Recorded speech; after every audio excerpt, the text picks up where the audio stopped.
Hello friends, स्वागत है इस चैनल पर। आज के इस वीडियो में हम लोग देखते हैं बिहार स्पेशल जीके जीएस का अगला क्लास। ठीक है, आप लोग बिहार स्पेशल की सभी क्लासों को नहीं देख रहे हैं तो चैनल में जाइए और प्लेलिस्ट देखिए। बिहार स्पेशल से एक प्लेलिस्ट है, उसमें सभी वीडियो हम डाल रहे हैं, तो आप लोग इन वीडियो को देखें। ये सारे जो प्रश्न हैं बिहार में आने वाली सभी वैकेंसी के लिए इम्पोर्टेंट है, क्योंकि बिहार स्पेशल है ये। और बिहार के जैसे बिहार पुलिस हो गया, बीपीएससी हो गया, या बिहार दरोगा हुआ, या बीएसएससी हो गया, यहाँ से इन एग्जामों में यहाँ से प्रश्न देखने को मिलेगा। चलिए फ्रेंड्स, शुरू करते हैं। देखिए, प्रश्न है झारखंड के गठन के बाद बिहार विधान परिषद के कुल सदस्यों की संख्या कितनी है। तो आपको पता होगा कि झारखंड के गठन के बाद बिहार में विधान परिषदों की संख्या 75 है। और विधानसभा की सदस्यों की संख्या कितना है फ्रेंड्स, तो 243 है। ठीक है, और उसी तरह लोकसभा के सदस्य सदस्य कितने हैं बिहार में, तो 40। और राज्यसभा के 16। तो राज्यसभा का 16 सीट है, लोकसभा का 40 है, और विधानसभा का 243 है, और विधान परिषद का 75 है। याद रखिएगा। चलिए फ्रेंड्स, हम लोग नेक्स्ट देखते हैं। देखिए, प्रश्न पूछा गया है। देखिए, यहाँ 16 अप्रैल जो लिखा गया है, 16 अप्रैल नहीं होगा, यहाँ होगा 6 अप्रैल। ठीक है, देखिए 6 अप्रैल 1930 को नमक कानून भंग करने के लिए पटना के किस स्थान को चुना गया था, तो नखास पिंड को चुना गया था नमक कानून को भंग करने के लिए। आप लोग जानते हैं नमक कानून को गांधी जी के द्वारा 6 अप्रैल 1930 को दांडी पहुंचकर भंग किया गया था। ठीक है, चलिए हम लोग नेक्स्ट देखते हैं। अगला जो प्रश्न है, 1758 में किस कंपनी ने बिहार में सोरे के व्यापार का पर एकाधिकार प्राप्त कर लिया था। तो अंग्रेजी ईस्ट इंडिया कंपनी ने बिहार में सोरे के व्यापार पर एकाधिकार प्राप्त कर लिया था। चलिए अगला प्रश्न देखिए। केवल आप लोग सुन लीजिए, सुने रहेंगे तो एग्जाम में सही कर देंगे। ठीक है, ये प्रश्न है अगला 4 नंबर। विदेह के राजा ने निष्क या सुवर्ण या सतनाम उपहार में दिए, यह कहाँ वर्णित है। तो आपको पता होगा बृहदारण्यक उपनिषद में वर्णित है। 18 से 29 अगस्त 1920 को बिहार प्रांतीय सम्मेलन के 12वें अधिवेशन की अध्यक्षता किसने किया था। तो डॉक्टर राजेंद्र प्रसाद ने 18 और 29 अगस्त 1920 को बिहार प्रांतीय सम्मेलन के 12वें अधिवेशन की अध्यक्षता किए थे। चलिए अगला प्रश्न हम लोग देखते हैं। प्रश्न है कि 1830 के दशक में पटना नगर निगम किस धार्मिक आंदोलन का केंद्र था। तो 1830 में ये वहाबी आंदोलन का पटना नगर मतलब कि वहाबी आंदोलन का यह केंद्र था, पटना नगर। 2011 की जनगणना के अनुसार बिहार के कितनी प्रतिशत जनसंख्या नगरों में निवास करती है। तो 11.30% बिहार की जनसंख्या 2011 के अनुसार नगरों में निवास करती है। अगला देखिए, 1857 की विद्रोह का नेतृत्व बिहार में कुंवर सिंह की मृत्यु के बाद किसने किया था। तो आप लोग जानते हैं वीर कुंवर सिंह आरा के जगदीशपुर के जमींदार थे, और इनकी मृत्यु के बाद इनके भाई अमर सिंह के द्वारा इसका नेतृत्व किया गया था 1857 के विद्रोह का। अगला जो है 1857 के विद्रोह में कहाँ से महाराजाओं और उनके साथी जमींदारों ने आदमी तथा पैसों से अंग्रेजों की मदद की थी। तो आपको पता होगा दरभंगा, डुमराव और हथुआ के महाराजा महाराजा और जमींदारों ने अंग्रेज ने आदमी तथा पैसों से अंग्रेजों की मदद किया था। ठीक है, अगला देखिए प्रश्न है कि बरौनी तेल शोधक कारखानों को किस तेल क्षेत्र से पाइपलाइन द्वारा जोड़ा गया है। तो बरौनी जो तेल शोधक कारखाना है उसे नहरकटिया पाइपलाइन यानी नहरकटिया असम पाइपलाइन से जोड़ा गया है, और यह भारत का सबसे लंबा तेल पाइपलाइन है।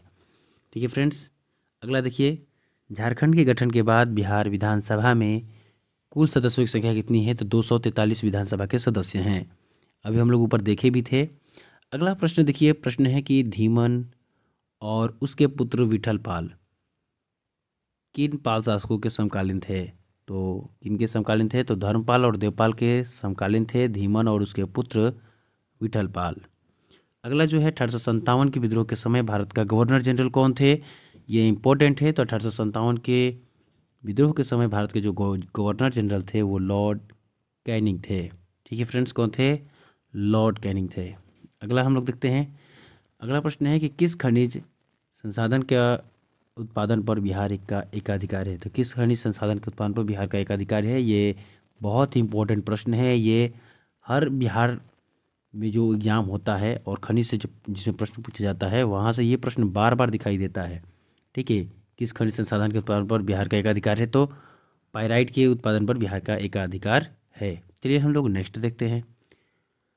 अगला देखिए, किस अधिनियम के द्वारा बंगाल और बिहार में भूमि पर काश्तकारों को अधिकार दिया गया? तो बंगाल काश्तकारी अधिनियम 1885 के द्वारा बंगाल और बिहार में भूमि पर काश्तकारों को अधिकार दिया गया। 1899 और 1900 में मुंडा आंदोलन, याद रखिएगा मुंडा आंदोलन के नेता कौन था? तो मुंडा आंदोलन के जो नेता थे वो बिरसा मुंडा थे। ठीक है, कौन थे? बिरसा मुंडा थे। अगला देखिए, 1908 ईस्वी के छोटा नागपुर का काश्तकारी अधिनियम ने किस भूमि व्यवस्था पर रोक लगाई? तो खूट कटी भूमि व्यवस्था पर 1908 में छोटा नागपुर के काश्तकारी अधिनियम ने रोक लगाई। खूट कटी भूमि व्यवस्था, याद रखिएगा खूट कटी भूमि व्यवस्था पर। अगला है 1916 में लखनऊ के कांग्रेस अधिवेशन में बिहार के प्रतिनिधि के रूप में कौन शामिल हुए थे? तो आपको पता होगा कि राजकुमार शुक्ल ही शामिल हुए थे और ब्रजकिशोर प्रसाद। दो आदमी के नाम याद रखिएगा, ऐसे तो आप राजकुमार शुक्ल को जानते हैं और एक और नाम आदमी का नाम याद रखिएगा, ब्रजकिशोर प्रसाद। और यहीं पर चंपारण के मतलब कि चंपारण के स्थिति को गांधी जी के सामने राजकुमार शुक्ल के द्वारा प्रकट किया गया था, बताया गया था। ठीक है, चलिए हम लोग अगला देखते हैं। 1921 में गांधी जी ने पटना में किस कॉलेज की स्थापना की थी? बहुत ही इम्पोर्टेंट है कि गांधी जी के द्वारा 1921 में बिहार के पटना में बिहार विद्यापीठ कॉलेज की स्थापना किया गया था। 1922 में चित्तरंजन दास की अध्यक्षता में कांग्रेस का 37वां अधिवेशन बिहार के किस शहर में आयोजित किया गया था? तो ये इम्पोर्टेंट है, 37वां अधिवेशन जो आयोजित किया गया था कांग्रेस का तीसरा अधिवेशन ये था 1922 में। और इसकी अध्यक्षता किसने किया था? तो चित्तरंजन दास ने किया था, गया में हुआ था। ये इम्पोर्टेंट है, याद रखिएगा। अगला देखिए, एनटीपीसी के नियंत्रणाधीन कहलगांव तापविद्युत संयंत्र बिहार राज्य के किस जिले में है? तो भागलपुर में है कहलगांव थर्मल पावर प्लांट। इसकी स्थापना 1934 ईस्वी में हुआ था। अलग देखिए कि पटना के अंजुमन इस्लामिया हॉल में औपचारिक रूप से किस पार्टी के गठन की घोषणा की गई? तो पटना के अंजुमन इस्लामिया हॉल में भारतीय कांग्रेस समाजवादी पार्टी के गठन की घोषणा किया गया। किस हॉल में? तो अंजुमन इस्लामिया हॉल में। किस पार्टी की गठन की घोषणा किया गया था? तो भारतीय कांग्रेस समाजवादी पार्टी की घोषणा किया गया था। अगला देखिए, 1935 के अधिनियम से बिहार में विधान परिषद और विधानसभा के लिए क्रमशः कितने सीटों की व्यवस्था किया गया? तो बिहार में उस समय 1935 के भारत शासन अधिनियम 1935 के तहत बिहार में विधान परिषद में 30 विधान परिषद की सीट और 152 विधानसभा के सीटों की व्यवस्था किया गया था।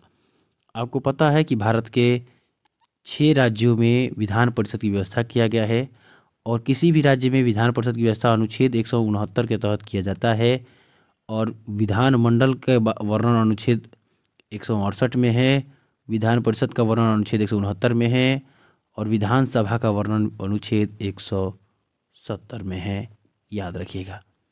चलिए अगला देखिए, बिहार के किस जिले में बेरिलियम पाया जाता है? इंपॉर्टेंट है, याद रखिएगा। तो बिहार के किस जिले में बेरिलियम पाया जाता है? तो गया में बेरिलियम पाया जाता है।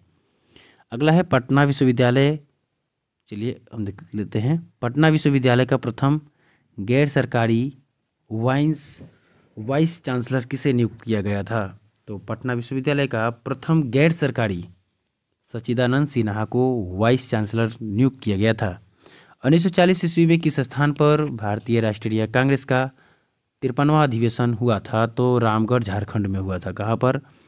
तो रामगढ़ झारखंड में हुआ था।